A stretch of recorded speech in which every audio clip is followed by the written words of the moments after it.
नमस्ते यहाँहरु सबैजनालाई फेरि पनि स्वागत छ नेपाल अनलाइन स्कुलको युट्युब च्यानलमा। आज मिति 2077 साल असोज 7 गते बुधबार स्वराज्य बोर्ड गोरखापत्र ज्ञान सागरमा प्रकाशित वस्तुगत र विषयगत दुवै जानकारी लिएर यहाँहरु माझमा उपस्थित भइसकेको छु। त्यसैले आउनुहोस् आजको विषयवस्तुतर्फ लागौं। अरु बेला जस्तै हामी सुरुमा चाहिँ वस्तुगत प्रश्न तलाई हेर्नेछौं र पहिलो नम्बरमा रहेको छ विश्वमा 5G दूरसञ्चार सेवाको सुरुवात गर्ने राष्ट्र कुन हो? यो चाहिँ दक्षिण कोरिया रहेको छ। त्यसैगरी दोस्रो प्रश्न एसियाली विकास बैंक एडीबीले सन् 2020 सेप्टेम्बर 15 मा प्रकाशित गरेको एसियन डेभलपमेन्ट आउटलुक 2020 अपडेट अनुसार 2077-78 मा नेपालको आर्थिक वृद्धि दर कति हुने अनुमान रहेको छ? यसको चाहिँ नेपालको आर्थिक वृद्धि दर 1.5% हुने चाहिँ अनुमान छ र सार्क मुलुक मध्ये नेपाल तेस्रो स्थानमा रहने एडीबी को प्रक्षेपण रहेको। कोरोनाबाट सबैभन्दा कम प्रभावित हुने सार्क मुलुकमा बंगलादेश र भुटान पछि नेपाल रहने प्रक्षेपण र आर्थिक वर्ष 2077-78 मा नेपालको मुद्रास्फीति 5.5% को चाहिँ हाराहारीमा रहने अनुमान पनि रहेको छ। अब तेस्रो प्रश्न फोर्ब्सद्वारा सन् 2020 सेप्टेम्बर 14 मा सर्वाधिक प्रतिवेदन अनुसार सन् 2020 मा सर्वाधिक कमाई गर्ने फुटबल खेलाडी को हुन्? Lionel Messi Spanish club Barcelona तथा अर्जेन्टिनी राष्ट्रिय फुटबल टिमका चाहिँ कप्तान हुन् र यस वर्ष सर्वाधिक कमाई गर्ने फुटबलर बन्ने क्रममा उनले इटालियन सीरी ए क्लब युभेन्टस तथा पोर्चुगलका क्रिस्टियानो रोनाल्डोलाई पछि पारेका छन् र गत वर्ष रोनाल्डो सबैभन्दा बढी कमाई गर्ने फुटबल खेलाडी बनेका थिए भने सर्वाधिक कमाई गर्ने फुटबल खेलाडीमा दोस्रो स्थानमा क्रिस्टियानो रोनाल्डो र तेस्रो स्थानमा फ्रेन्च क्लब पीएसजी का ब्राजिलियन फुटबलर नेमार रहेका छन् र सो सूचीको चौथो स्थानमा पीएसजी तथा फ्रान्सका क्लियन एम्बाबे र पाँचौं स्थानमा इंग्लिश क्लब लिभरपुल तथा इजिप्टका मोहम्मद सलाह रहेका छन्।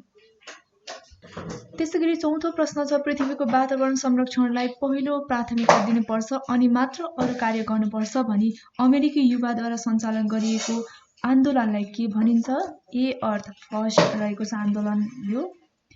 अब पाँचौं प्रश्न सन् 2020 सेप्टेम्बर 17 मा मनाइएको दोस्रो विश्व बिरामी सुरक्षा दिवसको नारा के रहेको छ? सुरक्षित स्वास्थ्यकर्मी सुरक्षित बिरामी रहेको छ यहाँ। अनि छैटौं प्रश्न विक्रम सम्वत 2077 असोज 1 मा मनाइएको 8औं राष्ट्रिय विज्ञान दिवसको नारा के हो? स्वास्थ्य र गुणस्तरीय जीवनका लागि विज्ञान रहेको छ। सातौं प्रश्न विक्रम सम्वत 2077 असोज 3 गते संविधान दिवसका अवसरमा सुप्रसिद्ध प्रबल जनसेवाश्री प्रथमबाट विभूषित हुने व्यक्तित्वहरू को हुनुहुन्छ? डाक्टर सन्दुक रोय। प्रसिद्ध प्रबल जनसेवाश्री द्वितीयबाट सम्मानित दीपक कुमार कार्की न्यायाधीश सर्वोच्च अदालत, नवीन कुमार घिमिरे पूर्व प्रमुख आयुक्त अख्तियार दुरुपयोग अनुसन्धान आयोग, पूर्णचन्द्र थापा महारथी प्रधान सेनापति नेपाली सेना, शैलेन्द्र खनाल सशस्त्र प्रहरी महानिरीक्षक सशस्त्र प्रहरी बल, सुकीर्तिमय राष्ट्रदीप तृतीयबाट सम्मानित भने डाक्टर गणेश राज जोशी आयुक्त अख्तियार दुरुपयोग अनुसन्धान आयोग, डाक्टर तीर्थबहादुर श्रेष्ठ वन वनस्पति विज्ञ सानेपा ललितपुर, केदार बहादुर अधिकारी सचिव संस्कृति पर्यटन तथा नागरिक उड्डयन, गणेश प्रसाद अधिकारी मुख्य अनुसन्धान निर्देशक राष्ट्रिय अनुसन्धान विभाग, पुष्पराम केसी सशस्त्र प्रहरी अतिरिक्त महानिरीक्षक सशस्त्र प्रहरी बल, अनि रामशरण पौडेल सशस्त्र प्रहरी अतिरिक्त महानिरीक्षक सशस्त्र प्रहरी बल र बुद्धि नारायण श्रेष्ठ नापी विज्ञ सिद्धिचरण नगरपालिका ओखलढुङ्गा हाल घट्टेकुलो काठमाडौँ। त्यसैगरी आठौं प्रश्न इन्डियन प्रिमियर लिग आईपीएल 2020 कहाँ आयोजना गरिएको छ? दुबई संयुक्त अरब इमिरेट्समा। यो प्रतियोगिता सन् 2020 सेप्टेम्बर 19 देखि नोभेम्बर 10 सम्म सञ्चालन हुने भएको छ र आईपीएल को उद्घाटन खेल गत विजेता मुम्बई इन्डियन्स र चेन्नई सुपर किङ्स बीच भएको र यसअघि आईपीएल सन् 2020 मार्च 29 मा तोकिएको थियो तर कोरोना भाइरसको महामारीका कारण पटक पटक स्थगित हुँदै आएको थियो र भारतमा तय गरेको यो प्रतियोगिता कोरोना महामारीकै कारण यूएई मा आयोजना गरिएको छ। अब नौं प्रश्न 2076 सालको मदन पुरस्कारबाट सम्मानित स्रष्टा को हुन्? चन्द्र प्रकाश बानिया। ऐतिहासिक उपन्यास महारानीका लागि म्याग्दीका बानियालाई सो पुरस्कारबाट सम्मानित गरिएको। र पूर्व सांसद बानियाको आख्यान महारानीमा तत्कालीन पर्वत राज्यको दरबारभित्रको आन्तरिक शक्ति सङ्घर्ष र सत्ता प्राप्तिका लागि महिलाको प्रेम र संवेदनालाई प्रयोग गरेको विषयमा केन्द्रित रहेको छ। र सक्रिय राजनीतिबाट विश्राम लिएर इतिहास, संस्कृति र साहित्य लेखनमा सक्रिय बानियाका मृत्यु संस्कार मन्थन, कुल पूजा, ऐतिहासिक पर्वत राज्य पुस्तक प्रकाशित छन्। र मदन पुरस्कार गुठीका अनुसार प्राप्त 151 पुस्तक मध्येबाट जोकरको बन्दुक विमल निभा, धर्सै धर्साको चक्रव्यूह तीर्थश्रेष्ठ, परितत्य भुवन ढुङ्गाना, त्यसपछि महारस निघण्टु खण्ड 1 देखि 3 योगी धर्म महारस, त्यसैगरी महारानी चन्द्रप्रकाश बानिया, मोहफत ललित विष्ट र यात्रामा शारदा शर्मा र मदन पुरस्कार सूची 2076 चाहिँ रूपमा छनौट भएका छन्। र पुरस्कारको राशि 4 लाख रुपैयाँ रहेको र यसअघि 2075 चाहिँ योगेश राजको रणहार उपन्यासले चाहिँ मदन पुरस्कार प्राप्त गरेको थियो। त्यसैगरी 10औं प्रश्न हेरौँ। 2076 सालको जगदम्बा श्री पुरस्कारबाट सम्मानित स्रष्टा को हुन्? गायिका एवं सङ्गीतकार शान्ति ठटाल। नेपाली गीत सङ्गीत क्षेत्रको उन्नयनमा विशिष्ट योगदान पुर्याए बापत दार्जिलिङकी गायिका एवं सङ्गीतकार ठटालले चाहिँ सो पुरस्कार प्रदान गरिएको। सो पुरस्कारको राशि 4 लाख रुपैयाँ रहेको नेपाली भाषा, वाङ्मय र संस्कृतिको श्रीवृद्धिमा योगदान गर्ने व्यक्ति तथा संस्थालाई चाहिँ यो पुरस्कार प्रदान गरिने र यो पुरस्कार पहिलो पटक नारायण गोपाल गुरुबाचार्यलाई चाहिँ प्रदान गरिएको थियो। त्यसैगरी 11औं प्रश्न रहेको छ। लेखनाथ पौड्याललाई कवि शिरोमणिको उपाधि कहिले प्रदान गरिएको हो? विक्रम सम्वत 2008 सालमा। 12औं प्रश्न। नेपाल प्रशासनिक प्रशिक्षण प्रतिष्ठान स्टाफ कलेजको स्थापना कहिले भएको हो? विक्रम सम्वत 2039 सालमा। 13औं प्रश्न। बैंक खातामा पर्याप्त रकम नभएका कारण भुक्तानी हुन नसकेको चेकलाई के भनिन्छ? यसलाई चाहिँ बाउन्स चेक भनिन्छ। 14औं प्रश्न। सन् 2020 सेप्टेम्बर 16 मा जापानको संसदले प्रधानमन्त्रीमा कसलाई चाहिँ चयन गरेको हो? यो चाहिँ रहेको छ योसिहिदे सुगालाई। र यसअघिका प्रधानमन्त्री सिन्जो आबेका निकटतम समर्थक तथा सहयोगी सुगाले चाहिँ आबेकै नीतिलाई निरन्तरता दिने अपेक्षा गरिएको छ। र प्रधानमन्त्री पदका लागि जापानको तल्लो सभा डायटमा भएको मतदानमा सुगालाई कुल 462 मतमा चाहिँ 314 मत प्राप्त भएको छ। र सरकारमा प्रधानमन्त्रीपछि सबैभन्दा वरिष्ठ मानिने मन्त्रीमण्डलको मुख्य सचिव पदमा सुगाले लामो समय सेवा गर्नुभएको। सन् 1996 मा डायटको सदस्य बन्नुभएका सुगा सन् 2005 मा प्रधानमन्त्री जुनिचिरो कोइजुमीको सरकारमा मन्त्री पनि बन्नुभएको थियो। चर्चित राजनीतिज्ञ तथा लामो समयदेखि मन्त्रीमण्डलको सदस्य सुगाले कोरोना भाइरस महामारीले चाहिँ आक्रान्त पारिरहेको बेला विश्वकै तेस्रो ठूलो अर्थतन्त्र रहेको मानिने जापानको नेतृत्व लिनुभएको छ। र जापानको कुल जनसङ्ख्याको झण्डै 1/3 65 वर्षभन्दा माथि उमेर समूहका ज्येष्ठ नागरिकको हक हित र मानव अधिकारको सुरक्षा चुनौती छ। र जापानी समाजमा विकास गर्नका लागि चाहिँ युवा जमातको निकै खाँचोको महसुस पनि गरिएको छ।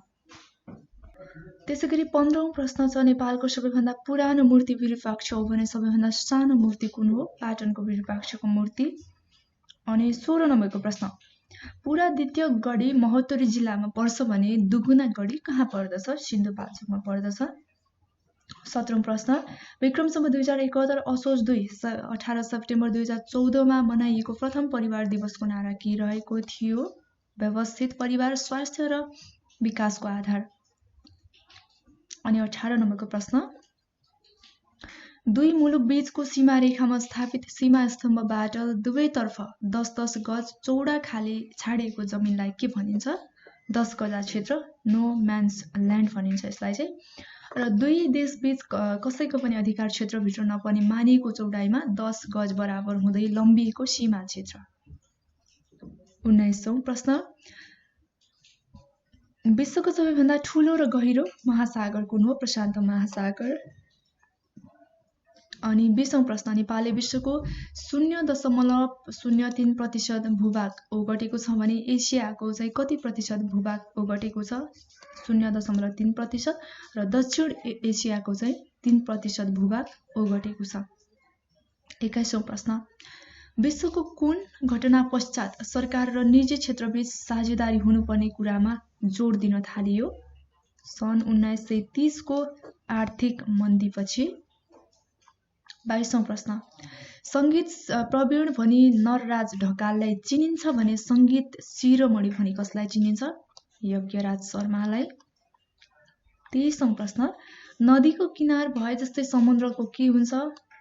तट हुन्छ। 24औं प्रश्न नेपालमा मात्र सञ्चालन हुने अन्तर्राष्ट्रिय स्तरको खेलकुद प्रतियोगिता कुन हो? हात्ती पोलो। अनि 25औं प्रश्न रूपसी झरना म्याग्दी जिल्लामा पर्छ भने सुलीगढ झरना कहाँ पर्छ? डोल्पामा पर्छ। अनि 26औं प्रश्न जापानको पुरानो नाम निप्पन हो भने नेदरल्यान्डको पुरानो नाम के हो? हल्यान्ड रहेको छ। अनि 27औं प्रश्न अति महत्वाकांक्षाले देवतालाई पनि पतन गराउँछ भन्ने विचारक को हुन्? शेक्सपियर। अनि 28औं प्रश्न विश्वको इतिहासमा मानव अधिकारको सम्बन्धमा पहिलो लिखित दस्तावेज कुनलाई मानिन्छ? म्याग्ना कार्टालाई मानिन्छ। यो चाहिँ 29औं प्रश्न दोस्रो जनआन्दोलन कहिलेदेखि कहिलेसम्म चलेको थियो? विक्रमसम्म 2062 चैत्र 24 देखि 2063 वैशाख 11 भनेको चाहिँ 19 दिनसम्म चाहिँ चलेको थियो दोस्रो जनआन्दोलन। र 30औं प्रश्न वस्तुगत प्रश्नतर्फको मानव शरीरमा कति किसिमका जोड्नीहरू हुन्छन्? 3 किसिमको, एउटा अचल जोड्नी, अर्को भनेको अर्ध अचल जोड्नी र चल जोड्नी गरेर 3 किसिमको चाहिँ जोड्नीहरू हुन्छन् मानव शरीरमा। र वस्तुगत प्रश्नोत्तरको प्रस्तुतकर्ता टङ्क केसी हुनुहुन्छ, उहाँलाई पनि विशेष धन्यवाद। र वस्तुगत प्रश्नोत्तरहरू हेरिसकेका छौँ। अबको पालो हाम्रो विषयगत प्रश्नोत्तरलाई चाहिँ हेर्नेछौँ। र विषयगत प्रश्नोत्तरहरू चाहिँ सञ्चय र खर्चसँग सम्बन्धित रहेको छ। यसलाई पनि हामी हेर्छौँ। अब पहिलो प्रश्न छ विषयगततर्फको कर्मचारी सञ्चय कोषको ऐतिहासिक पृष्ठभूमि सहित यसले लिएको दूरदृष्टि दीर्घकालीन लक्ष्य र उद्देश्यका कार्यहरू बारे चाहिँ चर्चा गर्नुहोस् भन्ने छ। ऐतिहासिक पृष्ठभूमि हेरौँ। सुरुमा सैनिकहरूलाई सेवानिवृत्त जीवनमा आर्थिक राहत पुर्याउने उद्देश्यले विक्रम सम्वत 1991 मा चाहिँ सैनिक द्रव्य कोषको स्थापना भयो। त्यसपछि क्रमशः विक्रम सम्वत 2001 मा निजामती प्रोभिडेन्ट फन्ड र विक्रम सम्वत 2012 मा चाहिँ प्रहरी फन्डको स्थापनाको व्यवस्था अनि सञ्चयको सम्बन्धी भएका व्यवस्थालाई एकीकृत गरी विक्रम सम्वत 2017 मा अर्थ मन्त्रालय अन्तर्गत रहने गरी कर्मचारी सञ्चय कोष विभागको स्थापना। त्यसैगरी सञ्चय कोष व्यवस्थापनलाई अझ प्रभावकारी बनाउने उद्देश्यले विक्रम सम्वत 2019 भदौ 31 गते निजामती कर्मचारी नेपाली सेना र नेपाल प्रहरी समेतका लागि चाहिँ सञ्चय कोष ऐन 2019 जारी र एक अविच्छिन्न उत्तराधिकारवाला शासित संगठित संस्थाका रूपमा चाहिँ कर्मचारी सञ्चय कोषको स्थापना। यो चाहिँ पृष्ठभूमि। अब यसको दूरदृष्टि के छ भन्दा राष्ट्रिय सामाजिक सुरक्षण प्रदायको अग्रणी भूमिकाद्वारा कोषलाई अन्तर्राष्ट्रिय स्तरको सामाजिक सुरक्षण संस्थाका रूपमा स्थापित गर्ने। अनि दीर्घकालीन लक्ष्यमा प्रभावकारी स्रोत परिचालन दिगो एवं आकर्षक सुविधा गुणस्तरीय सेवा तथा सम्भाव्य सामाजिक सुरक्षण कार्यक्रमको विस्तारको माध्यमद्वारा संगठित क्षेत्रका सबै रोजगारसम्म कोषको दायरा विस्तार गरी कोषलाई नेपालको सुप्रतिष्ठित सामाजिक सुरक्षण संस्थाका रूपमा स्थापित गर्ने। नवीन व्यवस्थापन पद्धति गुणात्मक सञ्जालको चाहिँ विकास र विस्तार उद्यमशील र प्रतिस्पर्धी कार्य पद्धति व्यापक सहकार्य र साझेदारीका आधारमा कोषलाई एक सक्षम अन्तर्राष्ट्रिय सामाजिक सुरक्षण संस्थाका रूपमा परिचित तुल्याउने। अनि सञ्चय कोष र सामाजिक सुरक्षण सुविधाहरूको सुव्यवस्थापनद्वारा सञ्चयकर्तालाई सामाजिक सुरक्षणको प्रत्याभूति दिई कोषलाई सन्तुष्ट सञ्चयकर्ताको ठूलो परिवार बनाउने र कोषमा उपलब्ध दीर्घकालीन बचतलाई देशको पूर्वाधार विकासको क्षेत्रमा उपयोग गरेर आर्थिक विकासमा योगदान गर्ने। त्यसैगरी उद्देश्य कर्मचारी सञ्चय कोष ऐन 2019 अनुसार नेपाल सरकार एवं संगठित संस्थाका कर्मचारीहरू र अन्य कर्मचारीहरूका निमित्त सञ्चय कोषको व्यवस्थापन गर्नु चाहिँ उद्देश्य छ भने अब कार्यहरू चाहिँ उपरोक्त उद्देश्य प्राप्ति गर्न जुन कर्मचारी सञ्चय कोषले निम्न कार्यहरू गर्दछ। सञ्चयकर्ताको नाममा कच्ची भएको रकमको सङ्कलन गर्ने, सङ्कलित कोष कट्टी रकमको व्यवस्थापन गर्ने, उपलब्ध स्रोतलाई सुरक्षित तथा प्रतिफलयुक्त क्षेत्रमा परिचालन गर्ने।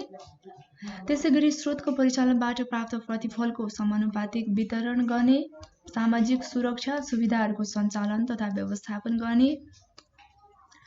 अनि सेवाकालीन सामाजिक आवश्यकताका लागि विभिन्न प्रकारका सापटी सुविधा सञ्चालन अथवा व्यवस्थापन गर्ने।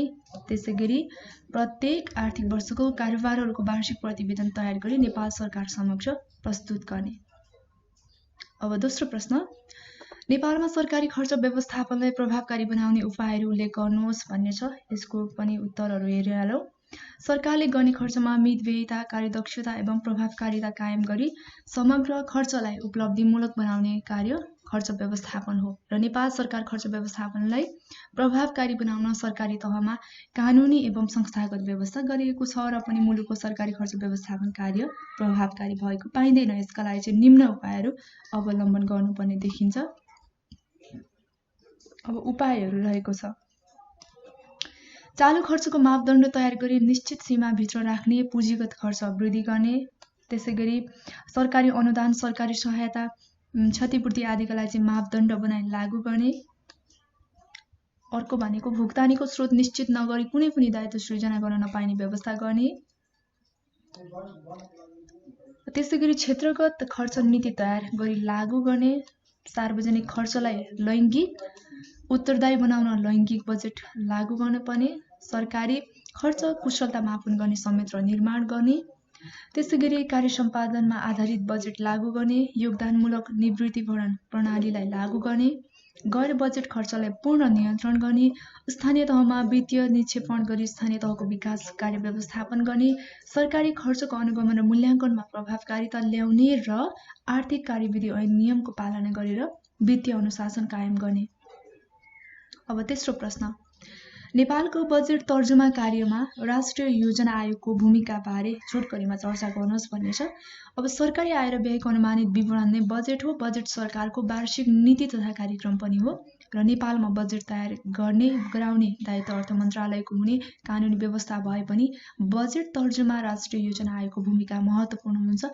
बजेट तर्जुमामा राष्ट्रिय योजना आयोगको भूमिकाले निम्नानुसार चर्चा गर्न सकिन्छ र विकास कार्यक्रमको नीतिगत लक्ष्य निर्धारण गर्ने, मार्गदर्शन तयार गर्ने, अनि अर्थ मन्त्रालयसँग समन्वय गरी बजेट सीमाको प्रारम्भिक अनुमान तयार गर्ने, बजेट समिति र स्रोत समितिमा चाहिँ पेश गर्ने। त्यसैगरी अर्थ मन्त्रालयसँग समन्वय गरी मन्त्रालयगत बजेट सीमा तयार गर्ने, बजेट अनुमानमाथि नीतिगत छलफल गर्ने, वार्षिक कार्यक्रम स्वीकृत गर्ने र मध्यकालीन खर्च संरचना तयार गर्ने र परिमार्जन गर्ने। यो बजेट चाहिँ ब्याङ्किङ तयारीको लागि पनि एकदमै महत्त्वपूर्ण रहेको छ। बजेटको बारेमा हामीले पढ्नुपर्छ, सिलेबसमा पनि हेर्नु होला है। अब चौथो प्रश्न, सार्वजनिक ऋण भनेको के हो? सार्वजनिक ऋणका उद्देश्यहरू उल्लेख गर्नुहोस्। यो पनि ब्याङ्किङको लागि एकदमै इम्पोर्टेन्ट रहेको छ, हाम्रो सिलेबसमा छ सार्वजनिक ऋणको सम्बन्धमा पनि। अब सरकारले देशभित्र अथवा देश बाहिरबाट लिने ऋणलाई सार्वजनिक ऋण भनिन्छ। सरकारले यस्तो ऋण व्यक्ति, फर्म, ब्याङ्क तथा वित्तीय संस्थाबाट उठाउने गर्छ र स्वदेशभित्रबाट लिने ऋणलाई आन्तरिक ऋण भनिन्छ भने विदेशबाट लिने ऋणलाई चाहिँ वैदेशिक ऋण भनिन्छ। यस्तो ऋण तोकिएको समयपछि धेरै जसो अवस्थामा ब्याज समेत समावेश गरी फिर्ता गर्नुपर्ने हुन्छ र सरकारद्वारा ऋण उठाउने चलनको सुरुवात 18औं शताब्दीबाट सुरु भए पनि प्रथम विश्वयुद्धको समयकालीन देखि यसले चाहिँ व्यापकता लिएको पाइन्छ र परम्परागत अर्थशास्त्री एडम स्मिथ त्यसपछि वेस्टफलले चाहिँ सरकारले ऋण लिने कार्यलाई व्यर्थको खर्च बढाउने, खराब आर्थिक स्थिति पैदा गर्ने जस्तो विचार लेखेको पाइन्छ भने आधुनिक अर्थशास्त्रीहरूले यसलाई उत्पादनशील साधनको रूपमा लिएको पाइन्छ र सरकारले गर्ने खर्च राजस्वबाट नपुग भएमा चालु घाटा बेहोर्न ऋण लिने गर्छ र सार्वजनिक ऋण उठाउन बन्ड, ट्रेजरी बिल जस्ता वित्तीय साधनहरूको चाहिँ प्रयोग गर्ने गरिन्छ। सार्वजनिक ऋण सरकारी वित्तीय नीतिको एक प्रभावकारी औजार पनि हो। अब सार्वजनिक ऋणको उद्देश्यहरू, सरकारी घाटा बजेट पूर्ति गर्ने, आर्थिक मन्दीलाई चाहिँ नियन्त्रण गर्ने, त्यसपछि मूल्य वृद्धि नियन्त्रण गर्ने, मुलुकको आर्थिक सामाजिक विकास गर्नका लागि चाहिँ वित्तीय साधन स्रोत उपलब्ध गराउने, त्यसैगरी सङ्कटकालीन अवस्थाको सामना गर्ने, आर्थिक वृद्धि गर्ने, आर्थिक स्थायित्व कायम गर्ने, भौतिक पूर्वाधार निर्माण गर्ने, उत्पादन र उत्पादकता बढाउने, अनि प्राथमिकता प्राप्त क्षेत्रमा लगानी बढाउने, रोजगारीका अवसरहरू सृजना गर्ने रहेको छ। अब अर्को प्रश्न, नेपालको संविधान 2072 अनुसार राज्यले सामाजिक न्याय र समावेशीकरण सम्बन्धी के कस्ता नीतिहरू अवलम्बन गर्ने व्यवस्था छ लेख्नुहोस् भन्ने छ। अब नेपालको संविधान 2072 को धारा 51 को न्य अनुसार चाहिँ राज्यले सामाजिक न्याय र समावेशीकरण सम्बन्धी निम्न अनुसारका नीतिहरू अवलम्बन गर्ने व्यवस्था छ। अब यसलाई पनि हेरौँ। असहाय अवस्थामा रहेका एकल महिलालाई सिप क्षमता र योग्यताका आधारमा रोजगारीमा प्राथमिकता दिँदै जीविकोपार्जनका लागि चाहिँ समुचित व्यवस्था गर्दै जाने, जोखिममा परेका सामाजिक र पारिवारिक बहिष्करणमा परेका अथवा हिंसा पीडित महिलालाई पुनर्स्थापना, संरक्षण, सशक्तिकरण गरी स्वावलम्बी बनाउने, प्रजनन अवस्थामा आवश्यक सेवा सुविधा उपभोग सुनिश्चित गर्ने, बालबच्चाको पालन पोषण, परिवारको हेरचाह जस्ता काम र योगदानलाई आर्थिक रूपमा मूल्याङ्कन गर्ने, त्यसैगरी बालबालिकाको सर्वोत्तम हितलाई प्राथमिकता रूपमा राख्नलाई ध्यान दिने, अनि मुक्त कमैया, कमलरी, हरवा, चरवा, हलिया, भूमिहीन सुकुम्बासीहरूको चाहिँ पहिचान गरी बसोबासका लागि घर घडेडी अथवा जीविकोपार्जनका लागि कृषियोग्य जमिन र रोजगारीको व्यवस्था गर्दै पुनर्स्थापना गर्ने, राष्ट्रिय विकासमा युवा सहभागिता अभिवृद्धि गर्दै राजनैतिक, आर्थिक, सामाजिक र सांस्कृतिक अधिकारहरूको पूर्ण उपयोगको वातावरण सृजना गर्ने, युवाको सशक्तिकरण र विकासका लागि शिक्षा, स्वास्थ्य, रोजगारी लगायतका क्षेत्रमा विशेष अवसर प्रदान गर्दै व्यक्तित्व विकास गर्ने तथा राज्यको चाहिँ सर्वाङ्गीण विकासमा योगदानका लागि चाहिँ उपयुक्त अवसर प्रदान गर्ने, त्यसैगरी आदिवासी जनजातिको पहिचानसहित सम्मानपूर्वक बाँच्न पाउने अधिकार सुनिश्चित गर्न अवसर अथवा लाभका लागि विशेष व्यवस्था गर्दै यस समुदायसँग चाहिँ सरकार राख्ने निर्णयहरूमा चाहिँ सहभागी गराउने अथवा आदिवासी जनजाति र स्थानीय समुदायको परम्परागत ज्ञान, सिप, संस्कृति, सामाजिक परम्परा र अनुभवलाई संरक्षण र सम्वर्धन गर्ने, त्यसैगरी अल्पसंख्यक समुदायलाई आफ्नो पहिचान कायम राखी सामाजिक र सांस्कृतिक अधिकार प्रयोगको अवसर तथा लाभका लागि चाहिँ विशेष व्यवस्था गर्ने, अनि मधेसी समुदाय, मुस्लिम र पिछडा वर्गलाई आर्थिक, सामाजिक तथा सांस्कृतिक अवसर र लाभको समान वितरण तथा त्यस्ता समुदायभित्रका चाहिँ विपन्न नागरिकको संरक्षण, उत्थान, सशक्तिकरण र विकासका अवसर र लाभका लागि चाहिँ विशेष व्यवस्थाहरू गर्ने, त्यसैगरी उत्पीडित तथा पिछडिएको क्षेत्रका नागरिकको संरक्षण, उत्थान, सशक्तिकरण, विकास र आधारभूत आवश्यकता परिपूर्तिका अवसर तथा लाभका लागि विशेष व्यवस्था गर्ने, अनि सामाजिक सुरक्षा र सामाजिक न्याय प्रदान गर्दा सबै लिङ्ग, क्षेत्र र समुदायभित्रका आर्थिक रूपले विपन्नलाई प्राथमिकता प्रदान गर्ने,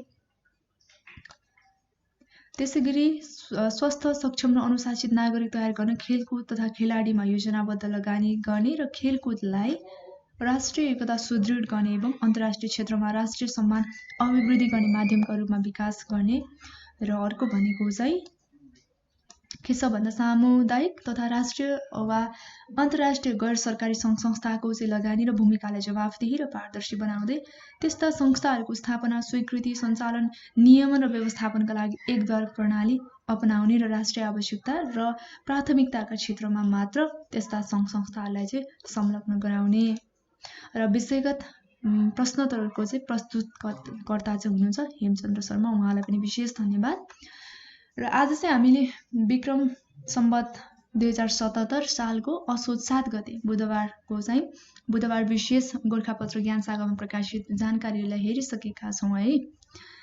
र यो जानकारीहरू सँगसँगै आजको भिडियो यति नै। अर्को भिडियोमा हाम्रो सिलेबसका आधारमा कुनै टपिकमा म भिडियो लिएर उपस्थित हुनेछु। तपाईँ सम्पूर्णलाई धेरै धेरै धन्यवाद। हवस् त, नमस्ते।